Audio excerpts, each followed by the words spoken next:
No episódio de hoje, nós vamos receber Padre Elano Sami.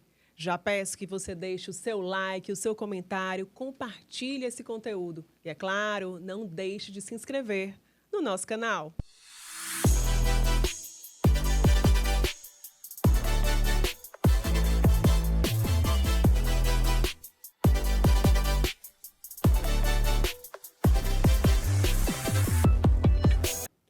Padre Elano, seja muito bem-vindo e muito obrigado por ter aceitado aí o convite de vir participar aqui do Urbicast com a gente. Muito obrigado, Juliana. É uma alegria minha, viu?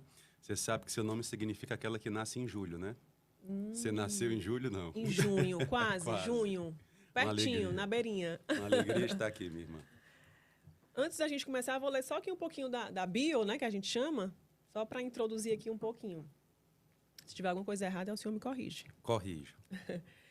Elano Sami da Silva Holanda é pároco da Igreja Nossa Senhora da Glória, na cidade dos Funcionários, em Fortaleza.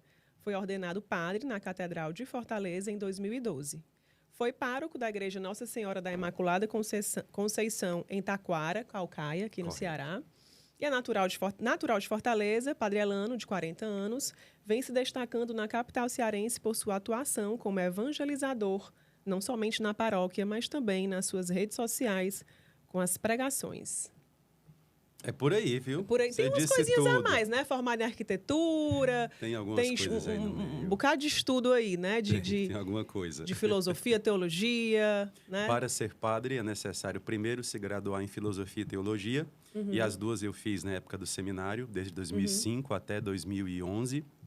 E também fiz mais algumas graduações depois, dentre elas a que você citou, e também a graduação em pedagogia, que eu fiz na Paraíba, e depois comecei a caminhar pelo estudo de Bíblia, que é talvez a minha grande paixão. Então, eu estudo Bíblia há pelo menos uns 15 anos. E aí tenho pós-graduações em Bíblia, teologia bíblica. Curso extenso. Por aí, quer dizer, currículo extenso, né? Currículo extenso, sim. Mas com tanta pergunta que o pessoal lhe faz, né? Nas redes sociais e as questões, tem que ter muito estudo para estar preparado, né? Para dar as respostas, assim, né? Que as pessoas te procuram, né? Assim, na igreja, enfim, nas redes sociais também, que a gente citou aqui. Juliana, tem uma coisa interessante que eu queria já, né? Dizer que é bem o que você está perguntando. Quando a gente se coloca à disposição, disponível para os fiéis, você recebe fiéis de todas as gamas da sociedade. Então, você acaba ouvindo perguntas de todos os níveis. Sim. E como a gente se coloca meio ali, à disposição ali para os fiéis, eu sinto como se eu estivesse no meio de franco-atiradores. Porque eu não sei o que vem, não é? Eu estou ali por livre demanda. Então, as pessoas perguntam o que elas acham que eu tenho condição de responder. Então, as perguntas caminham e as dúvidas e os aconselhamentos caminham. Desde coisas do dia a dia, passando por relacionamentos, também caminhando através de questões da sociedade moderna. Então, a gente tem que estar preparado para tudo. E quando eu não souber, eu digo, olha, eu não sei, vou perguntar a Deus e aos livros. A gente abriu uma caixinha de perguntas no Instagram. As pessoas mandaram realmente bem variado, assim, os temas bem variados. Ao longo aqui da conversa a gente traz. Mas eu queria contar que quando a gente pensou nesse podcast, né? A gente pensou por conta do período da Quaresma, né? E aí eu aproveitei a oportunidade para ir à sua missa. Eu fui ontem, domingo, né? A gente está gravando aqui segunda-feira. A das 11. Certo. Tava vazia esse dia. Tava bem, assim, bem vazia, assim, sabe? Eu já esperava encontrar uma igreja cheia, né? Mas eu ainda assim me surpreendi. Porque ela não era cheia, era lotada, era abarrotada, vamos dizer assim, mas muito bem recebida, assim. De fato, eu senti lá uma equipe muito integrada, acolhida, né? Então, todo mundo ali envolvido em receber quem chegava, né? Acabei assistindo a sua missa lá no salão paroquial, né? Que ficou também lotado, né? E fiquei surpresa, assim, já esperava, mas mesmo assim fiquei surpresa. E uma missa longa, né? De mais de 2 horas. 1h59. Mais de 2 horas, mas todo mundo ali realmente extremamente envolvido, né? O tempo realmente passou voando. Mas eu queria perguntar para o senhor, assim, Como é que é esse movimento que está acontecendo, né, tendo o senhor como líder lá na Paróquia da Glória? O que o senhor tem feito de diferente para estar despertando, né, pessoas de outros bairros, né, indo lá procurar a sua missa, a missa celebrada pelo senhor? O que tem de diferente? O que o senhor tem feito que está causando esse interesse, vamos dizer assim? Eu penso que são duas situações que, pela misericórdia de Deus, ele está somando exatamente nesse período. A primeira coisa, nós estamos num período de hiato de algumas lideranças religiosas. Por exemplo, na minha época, eu já sou um quarentão, né? Então, na minha época, a gente tinha Padre Jonas, Padre Léo, Padre Marcelo Rossi, que ainda está vivo, né? Claro. E outros líderes que, da nossa época, já estão falecendo. E é normal que aconteça essa mudança de geração.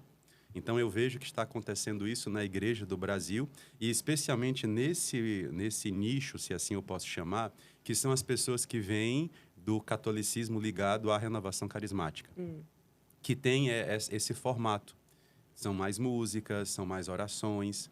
E eu escolhi, de minha própria vontade, que aí é o segundo aporte, eu escolhi ter profundidade nos estudos.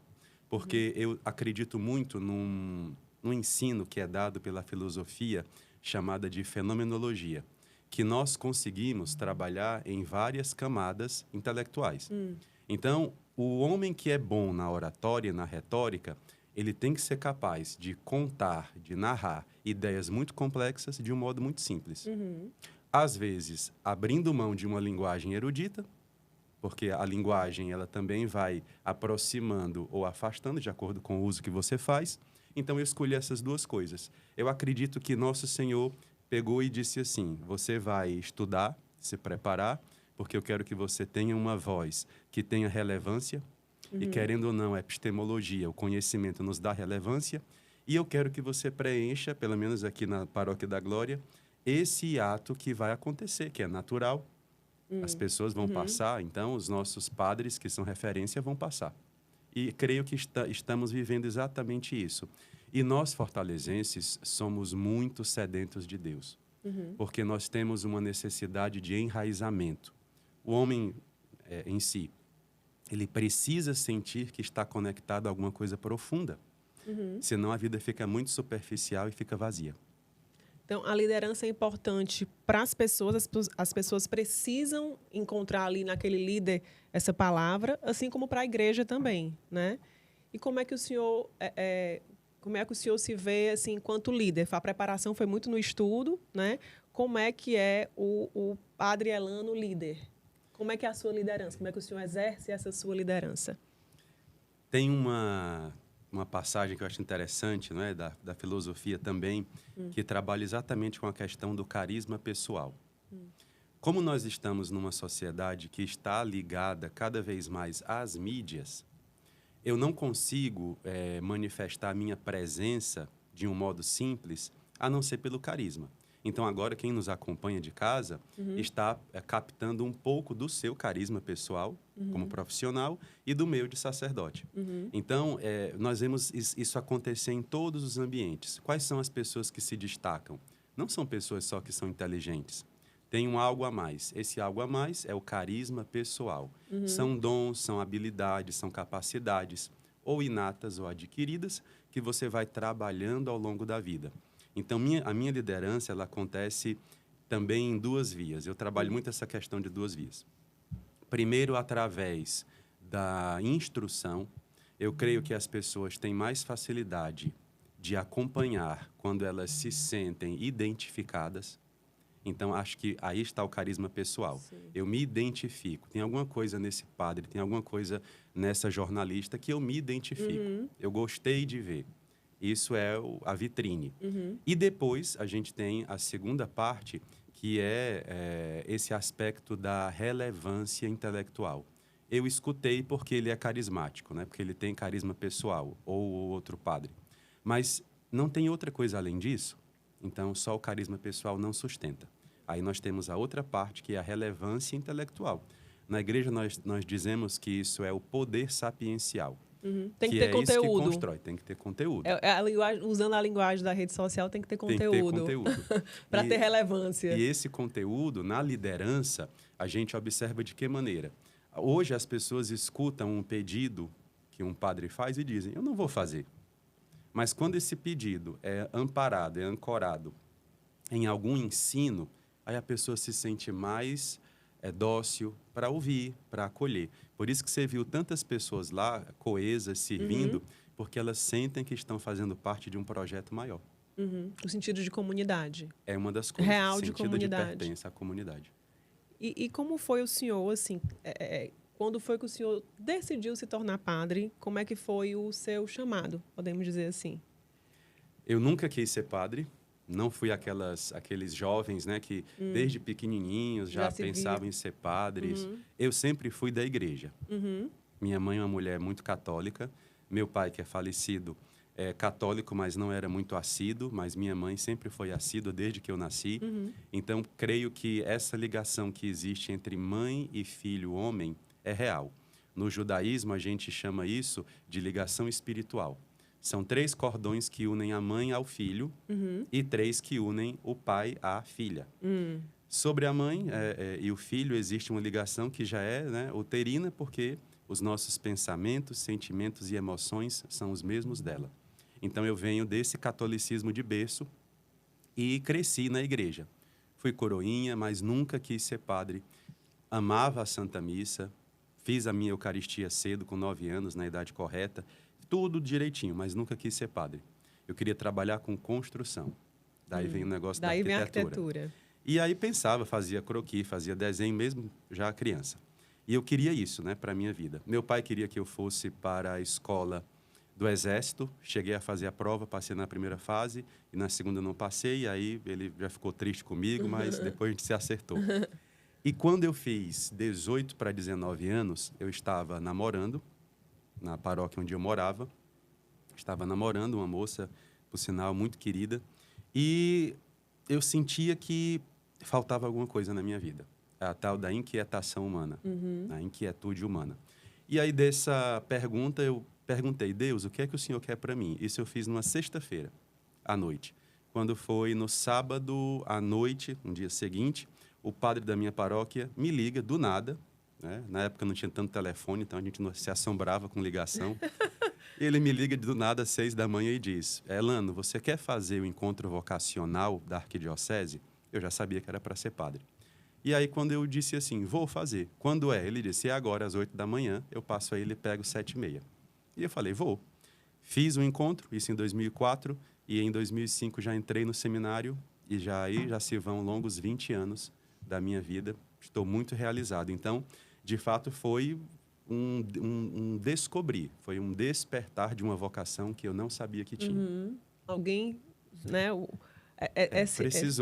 Precisou que alguém me conduzisse, mas lhe digo, eu não me vejo fazendo outra coisa. Tenho outras habilidades pessoais, mas eu não me vejo fazendo outra coisa. Me sinto muito bem como padre. E qual o principal desafio de ser padre nos dias de hoje? O principal desafio de ser padre hoje é a demanda, porque como as pessoas elas têm um senso de urgência muito grande, tudo que é pedido a um padre é para ontem ou para antes de ontem. E, às vezes, a nossa humanidade, eu sou um ser humano, então, e eu tenho consciência disso, um ser humano e dos piores. E como a gente tem muita essa urgência, eu ainda estou aprendendo a lidar com esse processo de, às vezes, decepcionar algumas pessoas. Porque elas vão pedir coisas ou vão esperar coisas de mim que eu não posso atender. E eu não posso porque eu sou um ser humano e eu preciso, né, ter o meu tempo, preciso ter o meu espaço. Foi aí que eu comecei a tratar a minha saúde e perdi 68 quilos.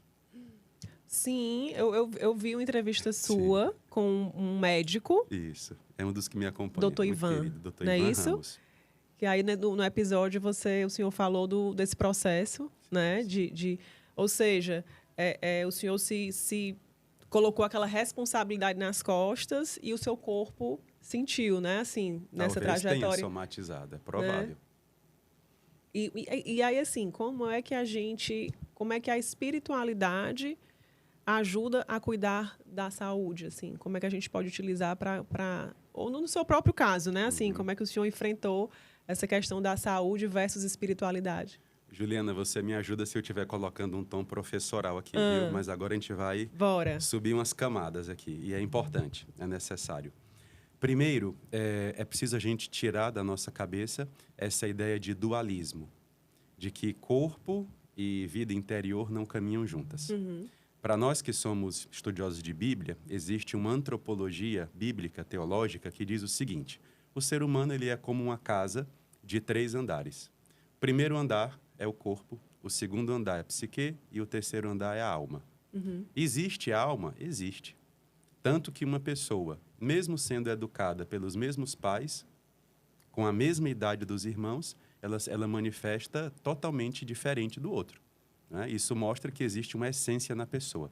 Essa essência, que é a centelha divina, nós chamamos de alma. Quando as coisas começam a se desalinhar, o corpo quer uma coisa, a psique quer outra e a alma quer outra, aí nós temos um colapso da pessoa. E eu acredito que eu estava vivendo um colapso, e esse colapso que eu vivia era por causa de uma distorção de mim mesmo. Então, quando eu comecei a perceber que eu posso ser um homem que serve a Deus, que é a minha dimensão da minha alma, que tem uma psique equilibrada, que eu precisei formar para isso, e o meu corpo também pode ser equilibrado. Era uma autocobrança, então, que o senhor fazia muito forte. Eu acredito que eu tinha uma visão, talvez fatalista, da minha própria vida, e eu achava que eu ia morrer cedo, então que eu precisava fazer tudo o que tinha que fazer, porque como eu ia morrer cedo, pensava eu, e talvez isso ainda aconteça, mas Deus que sabe. Como eu ia morrer cedo, então eu achava que eu precisava fazer tudo e não guardar nada para mim. E nosso Senhor veio e disse: tenha calma, tenha paciência, eu preciso que você cuide do seu corpo. E aí foi quando eu comecei a entender, porque o corpo também faz parte da sua existência. E aí eu trouxe, então, de volta esse primeiro andar que eu tinha negligenciado. Porque eu nunca tinha chegado ao peso que eu cheguei. Foi a primeira vez. Eu nunca fui um obeso mórbido como eu estava. Então, eu cheguei a 150 quilos. E como é que o senhor equilibra hoje? Hoje Essas em dia... camadas, já usando a sua linguagem, viu? Tá bom. Isso é bom. Juliana, hoje eu equilibro de que maneira? Eu procuro ter tempo para mim, apesar de estar numa paróquia que é exigente. E isso é uma das coisas que você perguntou antes, qual é a dificuldade de ser padre hoje. Nós estamos numa cidade, né, na 5ª capital do país, na maior do Nordeste, e a gente tem uma procura muito grande. Então, é comum que nós encontremos esse excesso de atividades. Por exemplo, ontem eu saí da paróquia, era 2 da manhã, resolvendo coisas da paróquia. E talvez eu ainda esteja nesse caminho de equilíbrio, mas eu procuro ter o meu tempo, procuro ter no mínimo 4 horas de sono, 5 horas de sono, que antes nem isso eu tinha, e procuro olhar a minha alimentação de um modo não compulsivo, que era o que eu fazia antes. Então, hoje eu procuro dominar mais essa área que eu não dominava. E ainda mais sendo nesse ato que o senhor trouxe, né, ocupando esse ato, aí é que eu imagino que as demandas são altas, né? São altas. As demandas são altas, mas assim, eu lhe digo, Juliana, eu nunca fui uma pessoa vitimista. Acho que isso é uma coisa boa. Até eu falo isso nas missas, devo ter dito isso ontem. A gente nunca pode se sentar na cadeira de vítima. Mesmo que alguém faça mal a nós, eu nunca posso esperar que a pessoa que me fez mal venha resolver a minha vida, ou ficar sentado dizendo, meu Deus, minha vida foi difícil. Não. Talvez um dia eu possa contar algumas coisas que por hora não posso, mas eu digo assim, eu acho que eu já sabia um pouco o que Deus esperava de mim. Deus me preparou muito. Eu estive em lugares muito desafiadores na minha missão. Então, hoje em dia, eu não posso dizer que é fácil, mas eu digo que eu me preparei para isso. Assim como você se preparou, né, para estar onde você está, eu também procurei me preparar, eu também procurei estar o melhor de mim. Padre, não dá para a gente conversar sem citar rede social, né? Que tanto o senhor pessoalmente utiliza muito e conversa e reposta, enfim, está lá produzindo conteúdo, como a gente diz, né? E também a própria paróquia, né? Nossa Senhora da Glória também tem. Eu olhei lá o YouTube, tem as transmissões das missas, tem os depoimentos, né, das pessoas, né, que contam lá suas histórias, né, os testemunhos. Enfim, muito conteúdo na rede social, né? Qual é o bom uso da rede social e o mau uso da rede social, vamos dizer assim, quando se trata da própria igreja ou de um padre, como o senhor, fazendo uso da rede social? Onde é que ela é boa, onde é que ela é ruim? Eu creio que há 2 desafios. O primeiro é o desafio de você humanizar todo esse caminho das mídias sociais. O que significa humanizar? Quando eu penso nas mídias sociais, eu penso muito que as pessoas estão vendo apenas um recorte daquilo que está acontecendo, o que é natural. A câmera agora está focando apenas uma parte de mim, que nem eu mesmo tenho acesso. Isso acontece também dentro da paróquia, pelas mídias que a gente desenvolve. Então, o grande desafio é você não se tornar escravo desses recortes. Por exemplo, um vídeo chegou a 1 milhão, aí eu fico desesperado se o outro não chega. E aí começo a fazer exatamente aquilo que eu fiz para chegar um vídeo a 1 milhão, 1 milhão e 900 mil. Isso, para mim, é nocivo. Eu preciso ter muita maturidade, muita serenidade, foi isso que Deus me deu ao longo desses 40 anos, para que eu possa apresentar o conteúdo de modo integral, que eu não fique refém desses cortes. A gente percebe que hoje as pessoas ficam angustiadas quando um vídeo alcança X, o outro não alcança. Então, a gente tem que ter muita maturidade sobre isso. Nós agora não somos bobos, estamos aqui para que as pessoas vejam o podcast. Sim. Mas a gente não pode também ficar refém disso. Eu não posso ficar refém se a pessoa viu, se gostou, porque aí eu entro no campo da carência, da dependência emocional. E é o que muitas pessoas estão vivendo. Elas têm nas redes sociais esse apelo de rejeição e de aceitação, que dentro da psicologia seria o aporte da validação, e elas começam a viver em torno dessa validação de likes e de views. É claro que é bom, eu fico feliz quando um vídeo chega a 2,5 milhões, como já chegou. Mas eu fico muito mais feliz quando as pessoas conseguem furar um pouquinho essa bolha e dizer, não, é um trabalho maior, né? Primeira coisa. E a segunda coisa que eu acho que as mídias sociais também nos ajudam é, a gente hoje não tem mais a atenção das pessoas como antes. Então, é natural que a gente, na missa, a pessoa diga, padre, eu fui à missa, mas depois eu fui ver a homilia de novo porque eu não estava prestando atenção. E nisso as mídias são maravilhosas. É um recurso, né? É um recurso a mais. Te dá a chance de você, durante o seu trajeto de carro, acompanhar, ouvir, repetir. Então, isso para mim é inovador. Minha época não tinha isso, né? E a própria rede social tem propiciado, né, nas suas plataformas, também a criação de líderes, falando em liderança na igreja, no Brasil, no mundo, mas falando aqui do Brasil, né? Assim, de alguns padres que têm redes sociais muito ativas e com muitos inscritos, com milhões de inscritos, né? A gente vê isso daí. Além dos padres também que tem o trabalho de show, de música, tem esse outro aspecto aí também, né? Mas na rede social a gente vê também essa formação de lideranças dentro da mídia social com os padres que fazem sucesso, vamos dizer assim. Do mesmo modo, o que é bom e o que seria ruim nesse sucesso que os padres fazem e o uso que eles fazem aqui no Brasil do YouTube, né? A gente vê YouTube, Instagram, enfim, das redes sociais. Creio que o único desafio, o único problema que nós tenhamos que observar com muito cuidado é para não transformar a igreja em um produto. Que as coisas não se tornem muito plastificadas, muito massificadas. Usando aqui a linguagem do judeu Bauman, né? O pessoal cita tanto aqui no Brasil. Ele é bom, mas eu tenho outros melhores.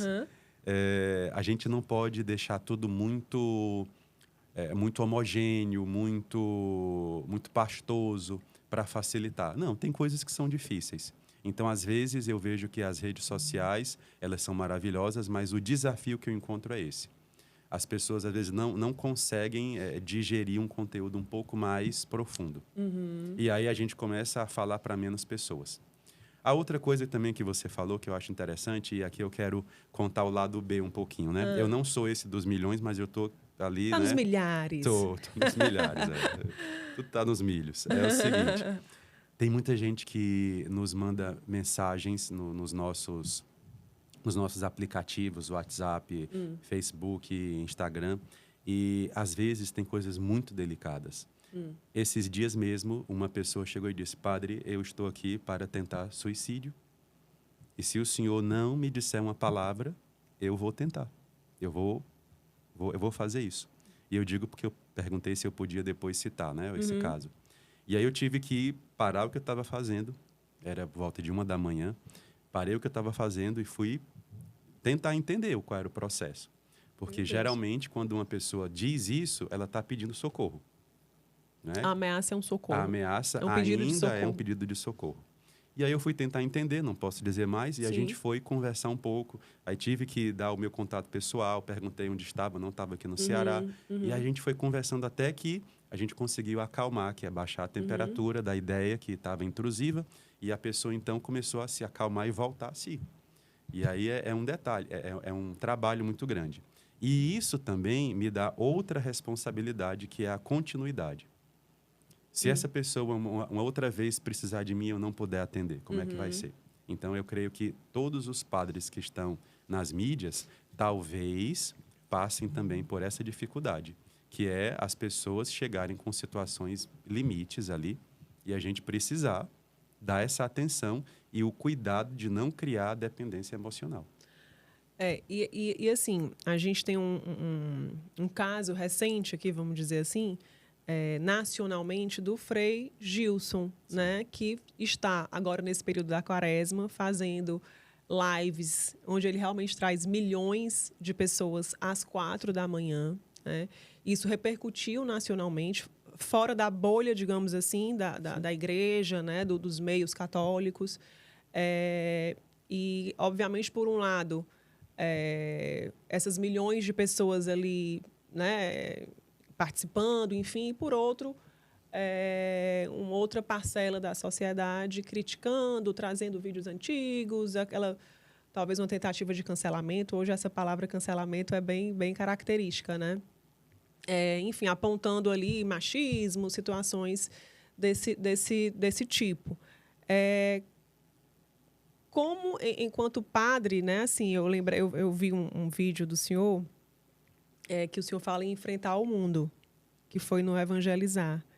E me lembrei desse caso do Frei Gilson, que o senhor falava que o mundo não quer que a gente fale de Deus, e enfim, e que a gente tem que enfrentar o mundo. Então, assim, um padre se expor, vamos dizer assim, né? Porque você está ali todo dia alimentando rede social e tudo mais, com conteúdos que às vezes ultrapassam, né? Vão para outros meios entendidos de outra forma. É também uma forma de enfrentar o mundo. E como enfrentar esse mundo diante de situações como essa do próprio Frei Gilson? E se o senhor também acompanhou o caso, o que é que o senhor pode comentar disso? Eu sou muito ligado ao Frei Gilson, gosto da sua musicalidade, inclusive. Ele tem descoberto um caminho musical interessante, que é esse caminho das músicas que não tem muitas variações de notas musicais, que é o que as pessoas estão hoje recebendo, né? Isso é muito interessante, eu gosto muito dele. E também acompanho o trabalho dele já há alguns anos. Aqui nós temos alguns problemas, Juliana. Primeiro, o Frei Gilson já está nessa caminhada há pelo menos uma década. A grande questão é que a polêmica ela acaba sendo também um vetor de consumir ainda mais, não é? de aumentar ainda mais a exposição. Porque, de fato, a polêmica vende. Querendo ou não, a polêmica ela ainda mexe com o sistema límbico das pessoas, talvez. Gera audiência, Imagino né? eu, né? Que as pessoas querem ficar ali observando. No caso do Frei Gilson, nós temos um processo que eu acho muito perigoso, que é feito contra ele. Qual é esse processo? Existe, no caminho aí das mídias sociais, duas maneiras de você perseguir uma pessoa. Pelo que ela já disse, e aí você vai gerando recortes. Fizeram isso com o Papa Bento XVI. Papa Bento XVI, ele era um professor universitário dos melhores do mundo, e ele, em algumas aulas, dizia coisas para os alunos. E depois que ele se tornou Papa, trouxeram aqueles recortes em outro contexto. Para que, mesmo no contexto, mas às vezes o ambiente acadêmico te dá liberdade. Eu sei que agora eu não estou num lugar acadêmico, então tem coisas que eu não vou dizer aqui. Mas se eu estiver numa mesa redonda, se eu estiver numa aula, eu poderia dizer. E às vezes isso gera exatamente o cancelamento. Então, o que nós percebemos? Existe um método de cancelamento. Ou você gera suspeita sobre a pessoa, ou você traz esses recortes antigos. Frei Gilson está gerando essa cultura, creio que muito mais porque ele está realmente fazendo um trabalho maravilhoso e ele está mostrando uma coisa que muita gente não quer aceitar. O Brasil é um país católico. A nossa formação recente, pelo menos do século XVI para cá, é uma formação católica. E todo mundo que estuda história sabe que a história funciona como aquele pêndulo de relógio. Então, quando você exacerba muito essa perseguição àquilo que é da igreja, e o iluminismo fez muito isso, é natural que depois as pessoas voltem para o lado oposto. Então, o Brasil está vivendo o quê? Uma resposta a todo esse processo de secularização. Então, o Brasil e outros países, não só o Brasil, Índia, China, Estados Unidos, Europa inteira, né, e todos os países europeus, estão passando por um processo artificial, isso é provocado, de secularização. Isso acontece nas leis, isso acontece na cultura, isso acontece no dia a dia das pessoas, isso acontece na arquitetura, enfim. Então, é natural que as pessoas queiram reagir, que as pessoas queiram dizer, não, nós somos católicos e nós vamos usar as nossas armas. Quais são nossas armas? Acordar 4 da manhã e rezar o rosário. E parece que essa arma funciona, porque incomoda. Pessoas dentro de casa, trancadas, rezando, estão incomodando. Por qual razão? Porque está vindo à tona a seguinte realidade. O Brasil é um país ainda de maioria católica. A alma católica do Brasil existe. E isso não é ruim. Quem foi que formou a maior parte da nossa cultura brasileira foi exatamente a igreja. Isso não é ruim. A gente não pode ter vergonha disso, né? Como se prega tanto, às vezes, em meios acadêmicos. Né? E nesse processo, qual a importância do Frei Gilson? De figuras também como o Frei Gilson? Frei Gilson ele tem duas coisas que eu acho maravilhosas. Primeiro, ele é um homem jovem e centrado. Porque é natural que a gente faça aquela associação de juventude com rebeldia, de juventude com vícios, de juventude com falta de responsabilidade. Então, Frei Gilson é um homem jovem, tem uma sabedoria profunda, sabe se colocar, sabe entrar e sair dos lugares onde ele vai. Você não vê nenhuma polêmica moral, financeira, nada sobre ele. Então, é somente essa questão do cancelamento das redes. Essa é a primeira coisa.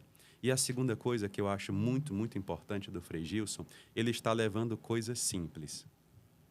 Você percebe que todos os atos de evangelização dele são atos de coisas simples. É rezar o rosário, é pregar, é o Santíssimo Sacramento, é a confissão, é um jovem que está usando um hábito carmelita, que é a ordem dele. Então, é uma revolução às avessas. É uma revolução que é feita a partir de coisas simples. Que eu creio, como diz Chesterton, que é exatamente isso. A coisa que tem de maior poder, de maior profundidade, é um cotidiano bem vivido. O simples, o poder do simples. É. Ainda dentro do tema das redes sociais, puxando aqui assuntos mais quentes que a gente chama no jornalismo, né? Tem não sei se o senhor acompanha, né? Se o senhor ouviu ou ouviu falar, né? De uma série nova que estreou chamada Adolescência. Já ouviu falar? Eu ouvi falar, mas não tive a chance de acompanhar. Vou Pronto. acompanhar. Tem feito sucesso, estreou há pouco tempo e conta a história de um menino de 13 anos. Netflix? Netflix. É um menino de 13 anos acusado de assassinar uma colega de sala. Né? E a trama toda dessa minissérie envolve muito a questão das redes sociais. O menino que usa ali a rede social, onde sofre bullying pelas redes sociais, enfim. E tem trazido uma série de reflexões, inclusive para os pais, né? Que muitas vezes se sentem culpados pelo que acontece com os filhos. Né? E ontem o senhor falou sobre culpa no seu sermão, que a culpa é corrosiva. E aí eu estava com essa questão na cabeça desse seriado, né, compartilhando com algumas amigas que são mães e vendo também nas redes sociais as repercussões.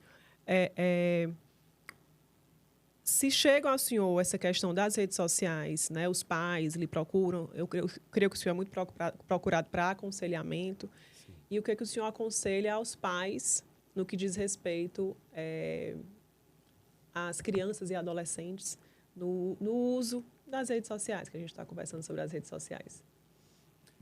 A nossa geração, Juliana, a minha geração, você deve ser bem mais jovem do que eu, a minha geração, nós fomos talvez a primeira geração que foi criada exclusivamente pela televisão. Sim. Então, a gente teve já esse primeiro degrau que foi dado aí, que foi galgado. A geração atual de jovens e adolescentes, trazendo o tema aí da minissérie, é a primeira geração que está sendo também educada e criada e forjada na sua alma pelas mídias sociais, pelas redes sociais. Porque você tem esse advento, televisão, aí depois telefonia, aí depois internet e agora esse novo passo. É muito comum que os pais sintam culpa por uma questão simples, mas que é muito doída, que é a perca do vínculo. Existe esse vínculo inicial da mãe e do filho, do pai e do filho, pela infância.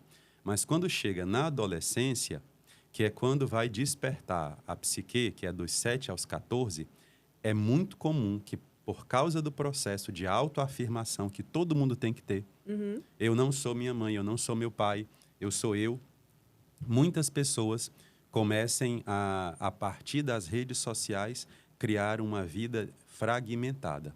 Então, é como se eles vivessem com os pais uma vida. Sim. E vivessem com os amigos outra vida e vivessem nas redes sociais outra vida. Isso parece muito tentador.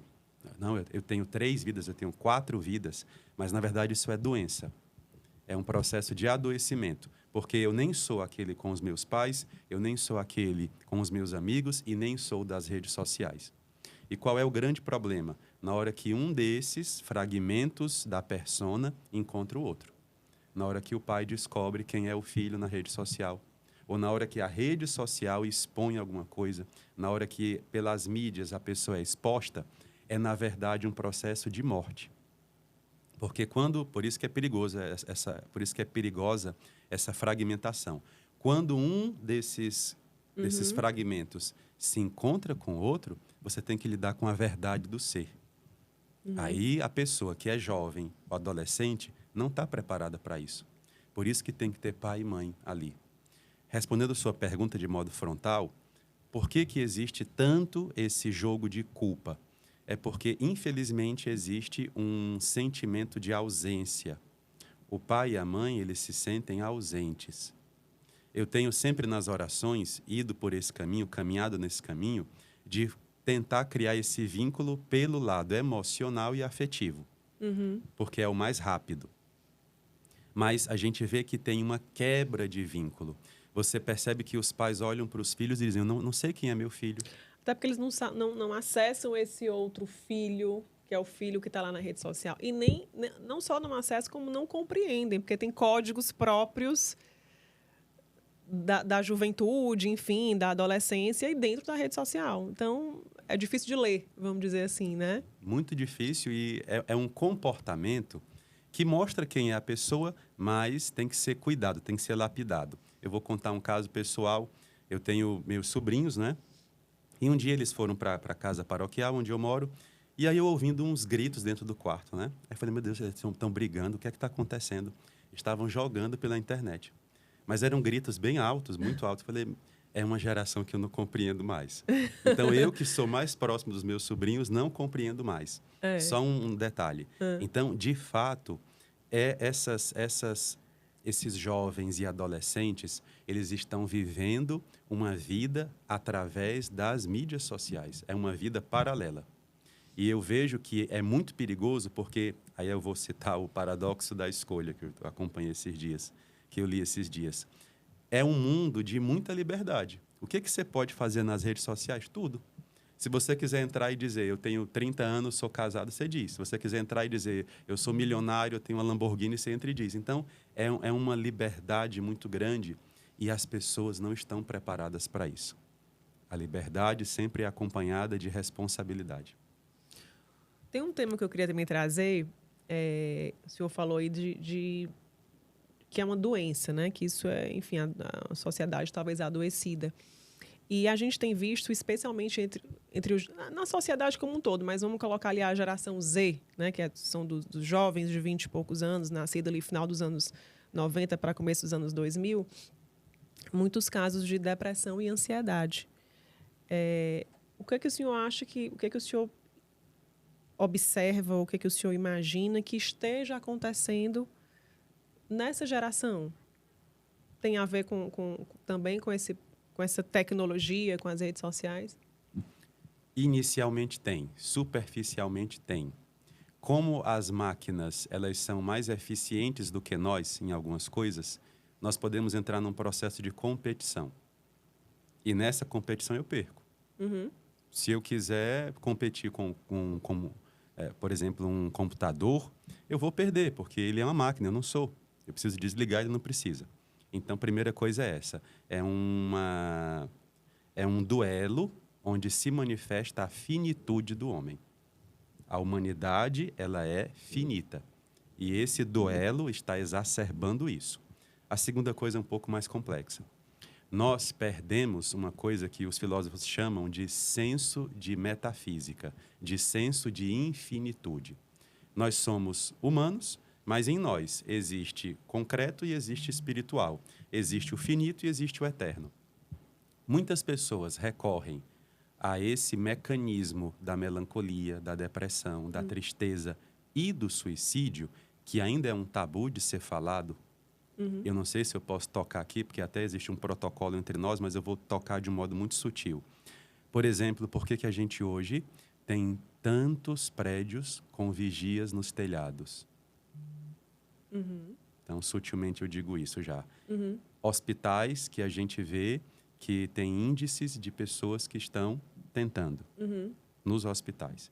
Então, existe um caminho que é uma ausência do sentimento metafísico. Qual é o grande problema? Na hora que vem um sofrimento, seja ele emocional, seja ele intelectual, seja ele da alma, na hora que vem um sofrimento, a minha vontade é desligar a minha vida, como quem desliga um aparelho. E qual é o pensamento de muitas pessoas? Se eu passar por esse processo aqui, de interromper minha vida, eu estou desligando minha vida. E isso é mentira. Esse é o caminho que as pessoas veem a partir da Grécia clássica. Na Grécia é que as pessoas tinham a ideia de que a vida era como uma peça de teatro e que o fim da vida é fechar a cortina. Então, muita gente quer dizer assim, meu Deus, eu estou tão cansado, eu estou tão enjoado, eu estou tão... são duas coisas que a Bíblia diz. Eu estou tão irritado e exausto. São duas coisas que levam uma pessoa a por fim a própria vida. Exaustão e um processo de aborrecimento contínuo. Que eu quero desligar. E aí as pessoas vão tentar por esse caminho. Só que nós sabemos que a vida não acaba na hora da morte. E esse é o grande problema. Esse é o grande mote que a gente está aqui querendo falar com esse tema tão pesado que eu quero aqui tratar do modo mais responsável. A vida não é um teatro. Eu não posso fechar a cortina e achar que tudo vai ficar bem. Não é assim.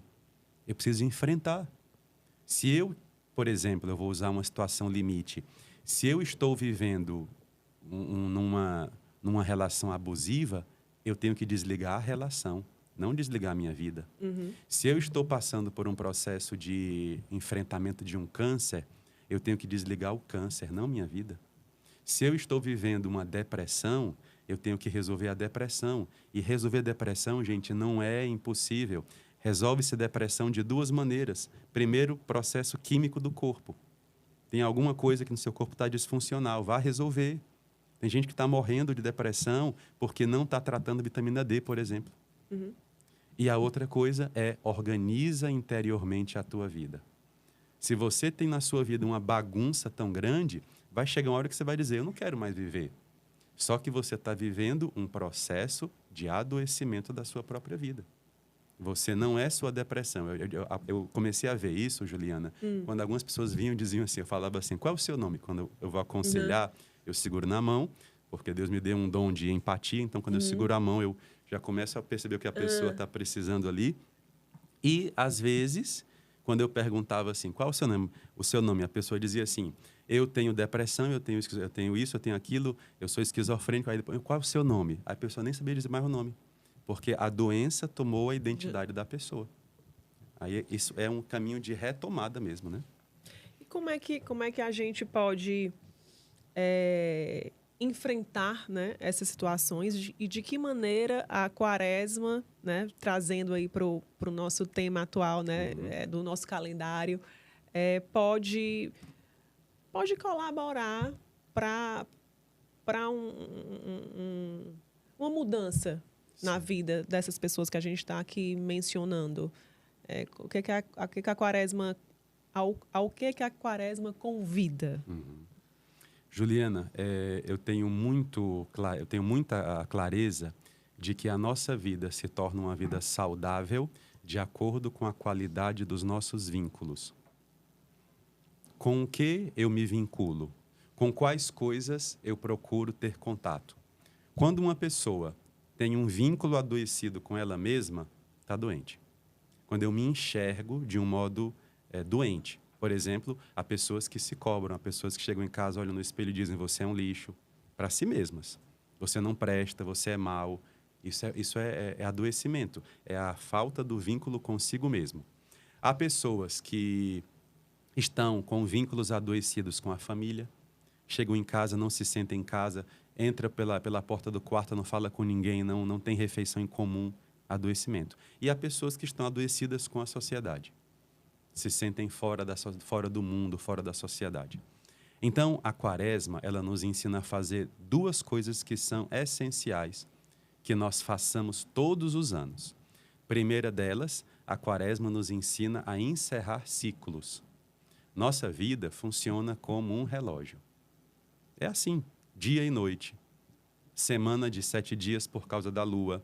O mês de 4 semanas por causa da lua, que funciona como um relógio. O dia por causa do sol e o ano por causa do sol.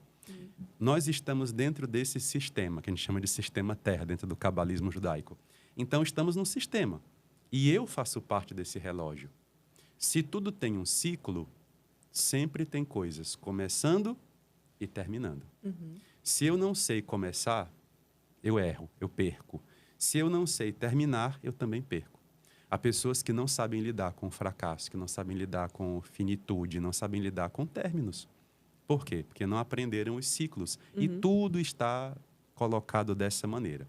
Então, a quaresma ensina para nós o quê? No hemisfério norte, nós estamos ali entre inverno e primavera. O que acontece do inverno para a primavera? Você sai da morte para a vida. E o que a natureza nos ensina no inverno? Ela nos ensina que é preciso se guardar para o essencial. Vai perder folha, vai perder fruto, vai perder beleza, mas vai garantir a vida aqui dentro.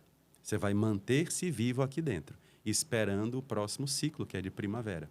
E na primavera o que acontece? Folhas novas, frutos novos, água limpa que vem das geleiras. Então, é uma grande renovação. Perfumes, vem frutos novos, vem cores novas. Só que eu só posso viver isso se eu passar pelo processo do inverno. Então, a quaresma é o inverno da nossa alma, onde nós vamos entrar nesse caminho interior. Por isso que a igreja nos ensina de que maneira? Guarda-te para o essencial. Não faz banquete, faz jejum. Não exagera na comida, faz abstinência. Não faz tudo aquilo que a sua cabeça manda, porque a cabeça às vezes também está mal. Aprende a ter autodomínio. E termina os teus ciclos, é a primeira coisa. E a segunda coisa, que talvez seja mais difícil, é tempo de jogar fora o que não presta. É tempo de abrir mão daquilo que não te faz bem. Agora eu vou dizer coisas óbvias, mas é importante. Tem uma pessoa que te faz mal, tire da tua vida. Não é matar a pessoa, viu? Pelo amor de Deus. Mas tire da sua vida. Por que você vai conviver com uma pessoa que te adoece? Por que você vai se submeter a um relacionamento onde a pessoa já mostrou que não gosta de você, já mostrou que você não é nada dentro daquela dinâmica? Então é hora de deixar as folhas irem embora com o vento do inverno. Senão você nunca vai se renovar. Então é saber o começo, o Terminar princípio e o término ciclos. dos ciclos. Isso. O essencial, guardar o essencial. São as duas coisas. Abrir mão daquilo que não é essencial, jogar fora, vou dizer na ordem inversa, deixar partir aquilo que não nos pertence mais. E o outro, terminar ciclos. Não fique apegado. Meu Deus, mas eu fui tão feliz quando eu tinha 20 anos. Eu também fui, só que eu não tenho mais. Eu tenho que ser feliz agora nos 40. Eu tenho que terminar o ciclo dos 30, dos 39, dos 40, que vai terminar em outubro para mim. Eu tenho que aprender isso. E vem coisas boas depois. Se eu ficasse pensando, meu Deus, eu tenho que ser aquele jovem de 20 anos. Não. Aquele jovem foi feliz na época dele. Agora eu sou este. Eu vou viver este ciclo que Deus me deu, que é um presente, é uma bênção. Tem pessoas... Aí vem a psicologia. Tem pessoas que são doentes porque têm excesso de passado. Elas vivem em torno do passado. É como se o passado não passasse. Tudo que elas vão lembrar é alguma coisa que já aconteceu. Sempre a coisa boa está no passado. Por quê? Porque você não terminou os seus ciclos. E o outro jogar fora, por quê? Não é jogar fora tudo, é jogar fora o que não é essencial. Porque é muito cansativo carregar fardos. E tem fardos que nós carregamos desnecessários. Desnecessários. Há pessoas que estão sofrendo, Juliana, simplesmente porque estão amando pessoas que não as amam. E passam o dia inteiro, meu Deus, será que está pensando em mim? Meu Deus, será que essa pessoa vai mandar mensagem? Adoecem com essa ansiedade. E a ansiedade, eu não citei à toa, a ansiedade é você viver no futuro. É você não ser feliz hoje. É você achar que vai acontecer alguma coisa que vai melhorar a minha vida. Vai acontecer alguma coisa, eu vou ser feliz amanhã, quando eu fizer a minha casa, quando eu fizer isso. Não, você tem que ser feliz hoje. Porque eu só tenho hoje, como diz a minha santinha, Santa Teresinha. Aí é trabalhar o desapegar, né? Também. E quaresma é isso. Você desapega pelo jejum, pela oração e pela caridade, pela esmola. Você se desapega dos maus hábitos, jejum. Você se desapega de si pela oração, porque você vai pensar, não, tem um Deus que comanda isso aqui. Tem um Deus que está à frente. E também se desapega dos objetos quando você faz a caridade, a esmola. Quais são as principais dúvidas que as pessoas têm sobre a quaresma? Primeiro, eles têm dúvidas sobre como fazer jejum. É o que mais me perguntam. Padre, como é o jejum? Então, já respondendo, o jejum é a omissão de uma ou de duas refeições, de acordo com a sua saúde. Uma ou duas refeições. Nós fazemos três refeições principais durante o dia. Café da manhã, almoço e jantar. Eu vou me programar para abrir mão de uma ou de duas. E durante aquele período, eu não faço outra refeição. Se eu sentir fome, eu como pão. E sede, bebo água ou chá. É isso. E quem está apto para o jejum? Pessoas a partir dos 14 até os 65. Quem tiver essas idades a mais que eu falei, antes de 14 ou acima de 65, só faz se quiser e se puder. Pessoas que têm também uso de medicamento contínuo também estão liberadas, porque tem que sempre se alimentar antes dos remédios. E a outra pergunta é o que é abstinência, porque muita gente acha que deixar de comer carne é o jejum. Não. Deixar de comer carne é a abstinência. É um gesto concreto que eu realizo como prova do meu autodomínio. E dentro da cultura judaica, que é o que eu estudo, né, os rabinos, eles dizem o seguinte: tem alimentos que te impedem na tua relação com Deus. Tem alimentos que te atrapalham. E as pessoas pensam, isso é conversa de igreja. Não, não é não. Antes de uma cirurgia, o que é que você faz? Jejum. Jejum. Quando você vai fazer uma prova, o que é que o pessoal lá dos cursinhos dizem? Coma coisas leves. Por quê? Porque de acordo com a alimentação, vai mudar a química do seu corpo. E a coisa que mais altera a nossa química corporal é a carne vermelha. Ela nos dá agressividade, ela nos dá um tipo de hormônio que a gente se sente com mais energia. E a carne branca, que no caso é só o peixe que a gente pode comer, peixe, queijo e derivados, né? Frutos do mar e derivados do leite, esses a gente tem uma química um pouco mais branda. Então, não é uma questão de mandar ou não mandar comer carne. É mais uma questão de você ter uma alimentação que te ajude a viver a tua interioridade. Vamos para as perguntas. Um monte de coisa, né? Vamos para as perguntas, vamos. para a caixinha de perguntas. Vamos. Primeira vez que eu respondo. Vamos saber lá. como é que é. Tem perguntas mais profundas, mais assim, tem perguntas mais práticas, né? Vamos começar aqui. Raquel Calou. Qual o caminho a percorrer para a nulidade matrimonial? Certo, aí é uma pergunta um pouco mais densa e aqui eu já vou dizer uma coisa que é muito Certo. importante. Na igreja não existe divórcio. Muitas pessoas pensam assim, padre, eu me divorciei no cartório, no juiz, e agora eu vou me divorciar na igreja. Não existe. O que é, e ela perguntou muito bem, Nulidade. o que é a nulidade matrimonial? É quando houve, durante o processo de noivado ou a cerimônia do casamento, houve algum vício que gerou, então, a nulidade do matrimônio. Por exemplo, se um dos dois casou à força. Eu casei, padre, porque eu estava pressionado. Eu casei porque minha mãe disse que se eu não casasse, ela ia, né, me castigar, enfim. Ou então eu casei porque o pai da moça disse que eu engravidei, enfim. Sim. Quando isso acontece, não houve casamento. Porque o casamento só acontece quando a pessoa vai livremente. Outro detalhe, que esse aqui toca a nós sacerdotes. Se o padre não fez o processo devido, se não teve entrevista, se não teve o processo que tem de papel mesmo ali escrito, se na hora da cerimônia o padre não fez os votos do jeito certo, tudo isso deixa o casamento nulo. Não houve. E aí você tem duas saídas. Se aquela relação já colapsou, você pode procurar nulidade. E aí, respondendo a pergunta da nossa jovem Raquel, você vai no Tribunal Eclesiástico, que no nosso caso é na Arquidiocese de Fortaleza, na Dom Manuel, ali perto do Dragão do Mar. Você vai lá, procura o Tribunal Eclesiástico ou procura a Paróquia da Glória, que lá tem uma pastoral só para isso, chamada Pastoral Judiciária. E ali, Raquel, eles vão ver quais foram os vícios que aconteceram durante o seu processo. Outro exemplo são 9. Outro exemplo, quando um dos dois tem um relacionamento fora. Se um dos dois, durante o casamento, estava com outra namorada, outro namorado, e estavam se vendo, aquele casamento foi nulo. Porque a pessoa disse que ia ser fiel e amar e já tinha uma relação viciosa antes. Então, não pode. Aí, no caso, decreta nulidade. E o outro caso, se a pessoa diz, padre, e agora? Eu estou com a minha esposa, estou com meu esposo e a gente descobriu que o nosso casamento é nulo. Só que eu não quero separar. É ela que eu quero. Tomara que isso aconteça muito. É ela que eu quero, é ele que eu quero. O que é que eu faço? Aí chama-se sanatio in radice, que é você vai até o pároco da sua paróquia e ali ele vai fazer um casamento seco. O que é isso? Ele vai perguntar se os dois se amam e os dois vão fazer os votos. É uma cerimônia de matrimônio sem todo o processo. E aí ele vai assentar no livro e você está casado. Que bom. Além de pergunta, tem também depoimento. Suelen Monique, ela mandou uma mensagem. Sou experiência viva das promessas de Deus pela voz do Padre Elano. Não podia engravidar e estou.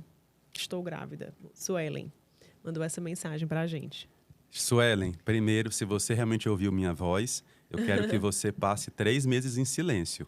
E Suelen, é a sua segunda gravidez, acredito eu, e você vai ter mais um ainda. Não se preocupe, tá bom? Se prepare logo. Coisa boa. Esse processo, Juliana, foi interessante. São Padre Pio, que é um dos meus padrinhos espirituais, ele que tinha esse dom de rezar pela fecundidade dos casais. E ele obtinha muitos milagres. E começou de um modo que eu não sabia, eu não conhecia tão profundo São Padre Pio. E Deus me pediu uma vez para rezar sobre uma pessoa. E eu fui rezar impondo a mão, né? Já era padre.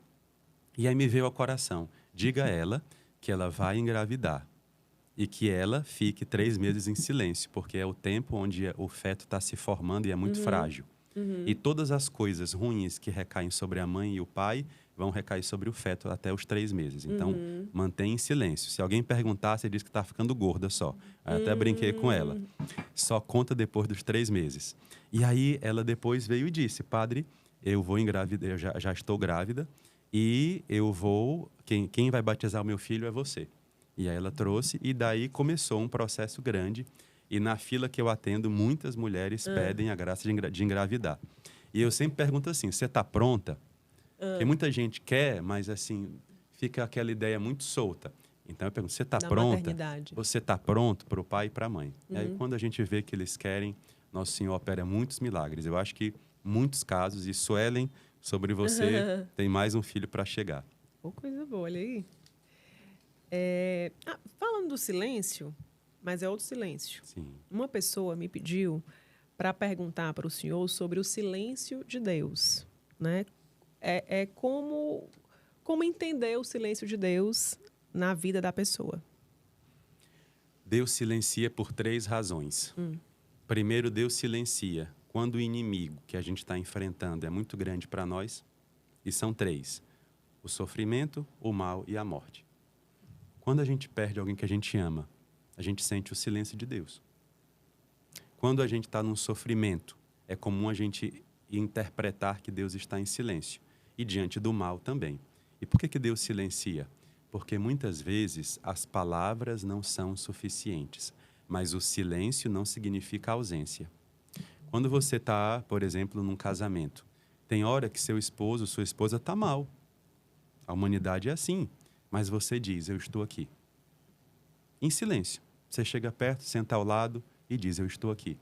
Deus faz isso conosco. Deus silencia por essa razão. Segunda coisa, porque Deus silencia. Às vezes, nós não estamos prestando atenção. Há pessoas tão agitadas, Juliana, tem gente que é tão agitada, que faz uma pergunta para você e depois já olha para o lado e conversa com outra pessoa. Porque as pessoas estão agitadas, querendo resolver tudo. Então, quem não presta atenção, quem não sabe ouvir, Deus às vezes parece que está em silêncio, quando na verdade sou eu que não estou conseguindo ouvir. Tem que parar para ouvir. Muito barulho interno e externo. E a terceira razão, que também Deus silencia, é quando eu estou numa vida de duplicidade. Quando eu estou com o coração dividido. Por exemplo, quando eu falo para Deus assim, Deus, conserta meu trabalho, minha vida profissional, e nem eu sei o que eu quero. Ou então, quando eu digo, Deus, ajeita aqui meu namoro, e eu estou namorando com 3. Então, não tem como. Por quê? Porque o seu coração está dividido. Deus só começa a falar quando a gente toma uma decisão. Coração decidido é o primeiro exorcismo que nossa vida gera. Tem que ser decidido naquilo que você quer. Tomar decisões firmes. Vamos para a próxima aqui, só mais algumas. À vontade, minha irmã. Yara Damasceno Paiva. Qual a maneira certa de fazer os filhos terem vontade de ir à igreja? Aqui você tem eu vou lhe dar um pequeno tapa, viu, agora. Primeiro, os pais têm que ter vontade de ir. Porque criança, pelo menos criança, até os 8 anos, aprende por assimilação. Não adianta o pai ou a mãe dizerem, vá à igreja. Eles têm que se arrumar, têm que mostrar que estão felizes e levar os filhos e estarem felizes na igreja. Porque o filho, ele aprende pela experiência. Ele está criando memórias até os 8 anos. Então, é ali que você vai ensinar. Se o seu filho já passou, que eu acho que é o caso, se o seu filho já passou de 8 anos, você vai pela insistência e pela autoridade intelectual. O que é isso? Quando ele chegar com uma conversa de que a missa é isso, a missa é aquilo, você vai mostrar o outro lado. Você vai sempre debater, porque ali é por convencimento. Muitas pessoas não vão à missa por quê? Porque tem a ideia de que a missa é todo mundo tocando harmônio e em silêncio e chorando. Quando elas vão e percebem que na missa existe um enriquecimento pessoal, espiritual, intelectual, vai despertando. Deus tem me dado um presente muito grande, que é a graça de que alguns homens se identifiquem com a pregação, com a missa. E começam aí com as esposas. Então, acho que é convencimento. E terceiro caso, quando o jovem já se desligou da igreja, vá pelo caminho da oração. E eu vou pedir a você, especialmente, qual é o nome dela? A Yara. Yara, eu peço a você, eu sei que você está indo à missa constantemente. Participe de 7 dias de Santa Missa pela intenção do seu filho que não está indo para a igreja. E aí você oferece todas as comunhões por ele. Porque a oração, ela quebra exatamente as resistências que a gente tem. Falando em missa, né? Tem também a Eurilane mandou várias, mas colocamos Eurilane Oliveira. O que a música representa na evangelização? A música, ela precede a oração. Segundo a teologia bíblica, no céu já existia música antes de existir este mundo.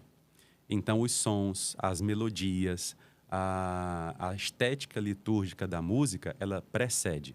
E a música, eu sou músico também, e ela também é musicista. Ah, A gente tem na música 3 aspectos. Você tem melodia, letra e ritmo. Essas 3 coisas, elas têm poder de alterar o estado da consciência do ser humano. Quando você escuta uma melodia de um passarinho, aquilo entra no seu inconsciente. Quando você escuta a melodia de uma música, você grava, você capta, porque ela vai alterando aqui. Então, eu não vejo evangelização sem música. E a letra, porque tem uma mensagem. Não são apenas sons. Os sons, eles estão atrelados a uma letra, né? a uma Sim. mensagem. E o ritmo, que é o mais delicado, mas eu também sou adepto de música católica com ritmo, com percussão, inclusive, porque o ritmo, ele nos ajuda a viver os ciclos de começo e de término. Os instrumentos percussivos, eles estão ligados a começar e terminar um compasso. Então, ali eu vou aprendendo onde começar e onde terminar. Por fim, vamos. Pergunta da Amanda Carvalho. Acho que é um povo conhecido. O senhor postou, repostou e o pessoal veio, viu? Amém, venham sempre. Pede para ele explicar o que é o Rabino Rashi? É Rashi mesmo. Rabino Rashi. E por que devemos estudá-lo? Rabino Rashi é um rabino do século aí, sétimo, é bem antigo, né? Ali por essa faixa. Ele é um rabino que comenta toda a Torá, todo o Antigo Testamento, especialmente o Pentateuco. E por que ele é importante? Porque existe um ensino da Torá, Antigo Testamento, que é escrito e um que é não escrito. Como é que eu vou ter acesso àquilo que não foi escrito se eu não tenho mais acesso ao judaísmo antigo? Então, o Rabino Rashi, ele fez exatamente isso. Ele começou a escrever os comentários que ele aprendeu com os rabinos dele. E por isso ele tem assim uma riqueza muito grande. Toda a interpretação de Gênesis, Pentateuco, Deuteronômio, Êxodo, Números, a gente faz a partir deste rabino. E aí os outros vão comentando a partir dele, né? Como Maimônides, como outros, aí Bar Kokhba. Então, esses rabinos que eu estou citando, Rabino Akiva, esses rabinos, eles comentam a Torá, que é o texto mais importante do judaísmo. E quando eles comentam, eles fazem isso com uma profundidade muito grande. Um exemplo só para você entender, Juliana. Quando eles falam de casamento, o que é que eles dizem? Eles falam assim: vocês nunca perceberam por que Adão chega primeiro? Porque o homem sempre tem que estar disponível para a mulher. As mulheres adoram essa parte, né? Adão chega primeiro porque ele tem que dar a vida por ela. Adão chega primeiro porque é ele que vai ser o rosto amoroso de Deus para a mulher. Então, eles dão um sentido totalmente realista. Eu acho maravilhoso isso, muito realista sobre a Bíblia. Porque nós temos uma tendência a achar que Bíblia é algo de ideias. Não, Bíblia é realidade. E a última coisa do Rabino, para fechar, ele ensinou o seguinte, que eu li, né, no texto dele, ele diz o seguinte: você já percebeu que quando Deus criou Eva, Deus não cicatrizou o lado de Adão? Adão continuou com a ferida aberta, Deus só fez colocar carne no lugar. Por que Deus não cicatrizou? Porque o casamento é exatamente isso. É o homem que encontra a mulher que foi feita para ele, ela encontra Adão que foi feito para ele, e os dois vão cicatrizar, voltando a ser uma só carne. Almas gêmeas que voltam a ser uma só. Acho que já estamos com mais de 1 hora aí de bate-papo. Só mais umas. Agora são perguntas minhas mesmo. Voltando aqui para o bate-papo. A gente tem acompanhado o estado de saúde do Papa Francisco, né? Ele fez uma aparição pública ontem, né? Domingo, depois a gente está gravando hoje, segunda-feira. Depois de dias de internação. Eu queria que o senhor falasse um pouquinho do papado, né? Do Papa Francisco. Como é que o senhor vê esse Papa nos tempos em que vivemos? Nosso Papa, ele é um Papa pastor. A gente chama isso de pastoreio. Você vê que ele não tem a preocupação de doutrinar. Ele faz isso através do seu ofício de Papa da Igreja. Mas você vê que ele tem muito mais a preocupação em acolher. E esse acolhimento é exatamente a função de um pastor. É o primeiro Papa do Hemisfério Sul, é o primeiro Papa latino. Então, havia muita expectativa sobre ele. Ele também escolhe um nome, que é um nome que é inédito, que é o nome de Francisco, ligado a São Francisco, inclusive, que fala sobre reformar a igreja a partir de dentro. São Francisco, ele é aquele santo que não é só o dos animais. Ele ouviu Deus o chamar e dizer: Francisco, reconstrói minha igreja. Então, São Francisco é um grande reformador da igreja. Não nos moldes luteranos, nem nos moldes de calvinistas, de querer romper. E o Papa pensou em fazer isso. E eu vou dizer agora um bastidor da igreja que talvez muitos não percebam. O Papa, ele é muito severo com os bispos, com os padres. Os documentos que ele faz para nós são sempre documentos de exortação. Porque aqui ele dizendo, vocês têm uma grande responsabilidade. Não estraguem a igreja de dentro para fora. Então, ele é um pastor mesmo, que cuida dos outros pastores. E, para os de fora, ele é o braço da igreja que acolhe. Tanto que as pessoas ficam, às vezes, muito estarrecidas em algumas alas da igreja, quando ele toma alguns posicionamentos pessoais. De ir, por exemplo, a sinagogas, de ir a outros templos, de participar de conferências que não são católicas, mas ali ele dizendo, eu preciso estar onde as ovelhas estão.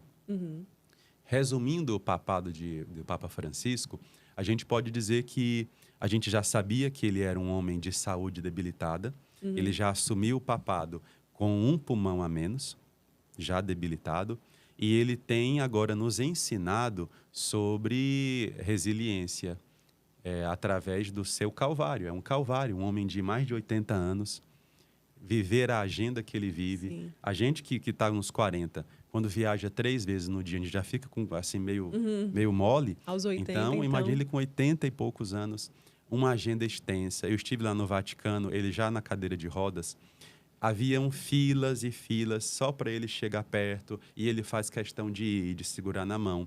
Então, ele procura mostrar que Deus, exatamente como o homem tem que ser. Deus é um Deus amoroso. Então, eu podia resumir isso. Não creio que ele vá agora encerrar o seu papado. A gente espera que ele se recupere, mas sabemos que ele é um homem já de idade. Então, esperamos que ele agora entre num caminho de um pouco mais de reclusão. Falando desse lado acolhedor do Papa Francisco, né? Assim, a gente falou aqui de nulidade de casamento, né? Na pergunta que veio.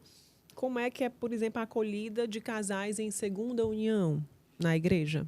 A segunda união, a gente pode primeiro observar se a pessoa pode casar ou não. Há pessoas que vêm de segunda união civil, por exemplo. Segunda família, terceira família. Esses que podem casar, a igreja pede que, se já tem consciência de que vão ficar juntos, se já escolheram um ao outro, que tomem o caminho do sacramento do matrimônio. Agora vem a parte delicada. Para algumas pessoas isso não é possível, porque estão em uniões anteriores, na igreja. Sim. A esses, o que a gente pede? Procure a pastoral judiciária, procure o tribunal eclesiástico, não protele. O Papa Francisco, inclusive, pediu que os tribunais não deixassem demorar os processos. E ele, inclusive, reformou a lei canônica para que houvesse um processo chamado de forma breve, que é dado em 9 meses. Então, procure, não protele, porque o sacramento é importante. Não pensem o casamento como uma legislação. Pensem o casamento católico como uma bênção que é dada ao casal, o matrimônio. A palavra mater em grego significa aquilo que gera vida. Alguns que são casados, já com outras pessoas, vão procurar nulidade. Enquanto procuram a nulidade, alguns sofrem muito, porque eles estão na igreja, inclusive podem entrar em pastorais, movimentos, serviços, entrem. Alguns não permitem, mas Sim. a maioria permitem, participe da igreja, vá à Santa Missa. Mas eles estão impedidos de 2 coisas. Eles nem podem se confessar e nem comungar. E aí que está a grande ferida. Existe uma janela, que agora eu vou abrir e vai ser polêmico, mas eu preciso abrir essa janela. Existe um acordo chamado de casamento josefino. Eu não aconselho isso para sempre. Mas algumas pessoas dizem, olha, eu te amo, não vou te abandonar, mas eu quero comungar. O que eu faço? Aí os 2 entram em acordo, não tem mais vida marital, por isso que é casamento josefino, não tem mais vida sexual, porque o impeditivo é esse, né? O pecado contra o sexto mandamento. E eles, então, tomam a decisão de confessar e comungar. E aí o pároco acompanha, tem que ser o pároco, porque ele vai acompanhar de perto. O pároco acompanha e a pessoa volta a confessar e comungar. Havendo alguma queda, confessa de novo. É delicado por quê? Porque como é que eu vou saber disso? Eu dependo da consciência do casal. O senhor falou do Papa Francisco, né, de ele visitar outros lugares fora da própria igreja. Como é que o ecumenismo é visto pela Igreja Católica e o senhor mesmo, se o senhor tem relações com outras igrejas, enfim, como é que essa questão do ecumenismo? A gente tem que só fazer uma diferenciação que ecumenismo não pode ser um sincretismo. Existe uma doutrina, que é uma doutrina que vem da maçonaria moderna, de que todas as religiões precisam se unir porque o ser humano tem que viver a fraternidade. Na verdade, isso não funciona, porque o ser humano não é fraterno por causa da religião. É por causa do pecado que ele não é fraterno. E o pecado continua. O ecumenismo, ele fortalece ainda mais nossa identidade. Segundo Emmanuel Levinas, eu cito porque é interessante o que ele diz, a minha identidade é construída diante do outro. É a alteridade. O fato de eu te conhecer não me diminui, me enriquece, porque eu vejo quem é você e vejo quem sou eu. Segundo o ecumenismo, é exatamente isso. Eu não devo ter medo da outra religião. Eu não posso ter medo do diferente, porque o diferente ele vai fortalecer quem eu sou. Então, o católico ele tem ainda mais identidade. Agora, o que vivemos em algumas alas é que as pessoas acham que ecumenismo é eu vou abrir mão, então, padre, não use batina, padre, não celebre missa, porque isso fere o ecumenismo. Não, é o contrário. Eu vou viver minha identidade e vou acolher. E a sua pergunta foi o que eu faço. Eu tenho muita parceria, muita proximidade com algumas igrejas evangélicas aqui do Ceará. Inclusive, alguns também no espiritismo. Mas não deixo de falar aquilo que devo falar. Dentro do ambiente da igreja, né? E também fora. E a gente tem algumas parcerias na parte social. E isso é muito bom. Sociais. No trabalho social da igreja, a gente tem essas parcerias porque o bem, a caridade, segundo Santo Tomás de Aquino, ela é a lei maior da igreja. Então, fazer o bem, ser caridoso é a maior lei da igreja. Padre, se tivesse um minuto frente a frente com Jesus, tete a tete, o que o senhor pediria? Eu perguntaria a ele por que ele me ama, que é uma pergunta que eu me faço. Perguntaria a ele por que ele me ama e perguntaria a ele se ele, mesmo depois de tanta coisa ruim que eu fiz na minha vida, ele me daria o céu de presente. Santo de devoção.